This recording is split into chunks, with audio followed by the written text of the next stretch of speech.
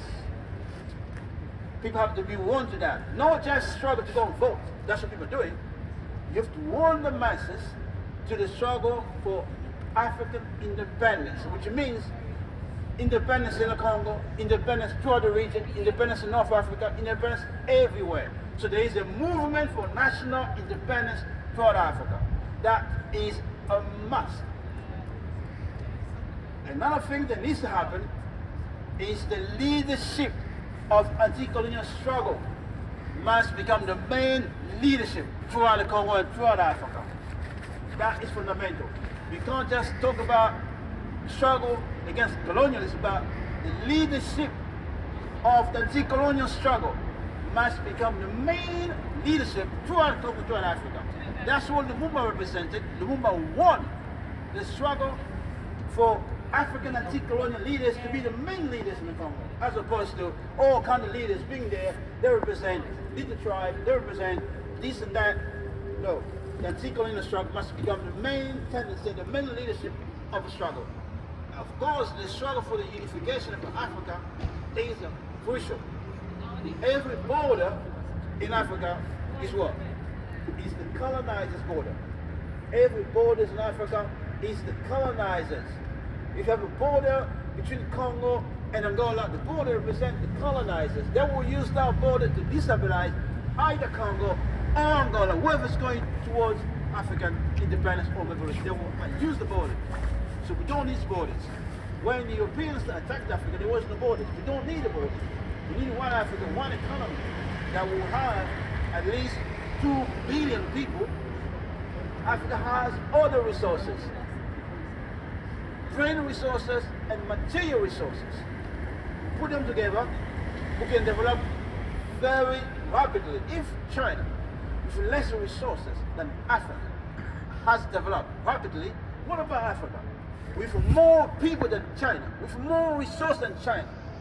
When I say Africans, I mean Africans in England, in the Congo, in South Africa, in the US, in Brazil, all those Africans. That's why Lumumba had unshakable faith that Africa's going to be free. Africa's going to be free. There is no doubt about that. We just have to do the work we need to do. We need to go to every corner of London, speak to the people, tell the people, if you go into church on a Sunday, fine. But when you leave that church, there is another religion bigger than what you're doing. It's the African unity religion. You go unite black people rapidly. Another thing I want to talk about is solidarity. White solidarity with African national liberation. That is key. It is really important for many reasons. One is that the struggle for black people has been misrepresented for so long as a struggle against what? Racism. Racism, true is bad, but racism is not the main thing. Racism is how white people think, perceive black people. But the struggle is not to fix how white people think of black people. The struggle is to end what? Colonialism, which is not the same thing. Racism, how white people feel in the head about black people. But it's not about how they feel about black people. The question is, white people need to take a stand against colonialism. What's colonialism? The killing, the raping, the pillaging, the looting of Congo. That's colonialism. That's no racism at all. They have to take a stand against that. If Apple has $100 billion every year, 100, I don't have the exact number, but it's 100, $700 billion every year of profit. You know the budget of Congo never exceed $20 billion. London's budget is bigger than the budget of Congo. Paris budget bigger than the budget of Congo. And so on. How can you feed 100 million people if your budget is less than the budget of London and so on? It doesn't make sense at all. So the struggle against colonialism, so it means what? It means that we want white people to stand in solidarity, to go in the white community, explain to white people that colonialism is in your house. The wealth in your house, that's colonialism. There's a confusion with capitalism and colonialism. What comes first? Colonialism or capitalism? Colonialism. So the struggle is not really against capitalism. The struggle is against colonialism. But here the struggle against capitalism is everywhere. You see that? Unions fighting against this and for this. Only thing we say is only one economy in the world. No, two.